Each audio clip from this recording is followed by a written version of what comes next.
Hello mga kamads! Ani ana sa diri sa atong garden nga gibungot mga What? kamads. Oh my God. Yes mga kamads, wala nagkitaw na siya limpyo-limpyo mga kamads kay ngano. Busy man kayo ta mga kamads nga busy nga wa na mayor. Huh? No, di ba? Paglantaw pa lang ninyo dano, kagubot na gitawag kay luya kay sa akong mga tangkong mga kamads. Oh my So kay God. nakalugar-lugar man tagamay mga kamads, ato na siya gipaspasan og limpyo na mga kamads kay aron dili na siya puy aghalas.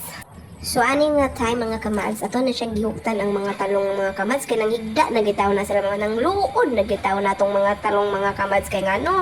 Perting tag-asa naman kay nila di naman sila kadahog sila ang bunga mga kamads oy. Moto siya, toto siya kitabangan o patindo kaya ron taon mga ginawa po taon na sila mga kamads. Ibungot na gitaw na tong garden mga kamads. Wala gigatiman ni atong garden. Ato ni siyang limpyuhan kay silig ra ba kay tamang harvest ug kuan talong mga kamads. Sige tag-utan ani wala na sila atiman mga kamads. Mangluod di na gyud dinoon ni mamunga mga kamads. Impas mapas mo kita ani kalaki na to mga kamads. Kugi lang kita mang harvest ani mga kamads. Wala gyud bulay-bulay ni nga to ang garden ani mga kamads. Oy.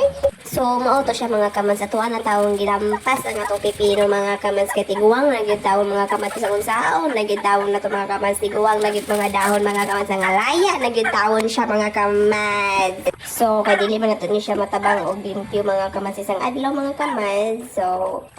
So ato sa sila pabubuan kay kipaguhaw na gyud ni sila mga kamads. So from this to this. Diba? Nakakuan na gitaw na siya gamay og sagbot mga kamads.